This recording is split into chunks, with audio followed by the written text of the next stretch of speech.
Americans owe roughly $1 trillion on student loans, more than they owe on credit cards. And if that's not enough, college graduates are increasingly being sued by the universities they attended to pay back the money they borrowed. Tonight, we begin a three-part series, Hitting the Books. Scott Cohn reports on how scholarly efforts are turning into degrees of debt. Aaron Graff is 30 years old and just getting by. Maybe I have $100 spending money a week, and spending money means gas, means food. I don't go out to eat. He teaches high school equivalency courses and does some remodeling on the side, all to pay around $600 a month on his $60,000 in student loans. I'm basically paying rent twice. And now he has a court judgment against him.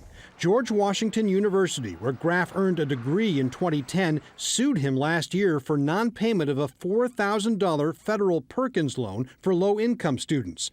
Graff, who previously spoke to Bloomberg News, says he is paying his other student loans, but something had to give. Well, I guess I could get another job where I'm working 17, 18 hours a day.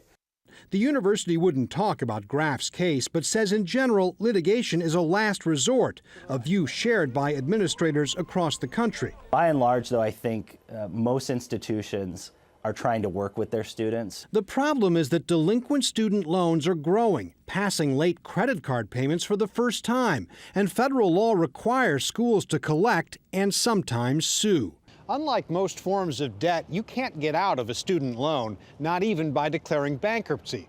But with delinquencies rising and budgets shrinking, lenders and colleges are getting more aggressive about collecting, including taking their alumni to court. We found cases filed by Yale, Temple, and the University of Pennsylvania, which filed some 24 suits just last year for bad loans and unpaid tuition, a 35% jump from the year before.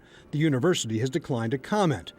Graff hopes his case starts a dialogue. Let's start to talk about why is college so expensive? What is it that we're getting for our money when we put our money into these institutions?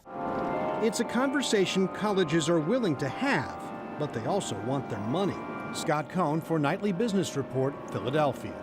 Such a tough situation. First of all, a lot of these graduates, they have all these loans or debt, and they don't have a job. They can't find a job. They can't find a job. And even if they find a job, it's going to take a long time to pay off $60,000, $100,000 or more. This is why so many of the schools are going to lower-priced online courses as a way to reduce, actually to reach a broader audience, but also to reduce the amount of money that is required from the student to get in there. Nothing beats that classroom teaching. No.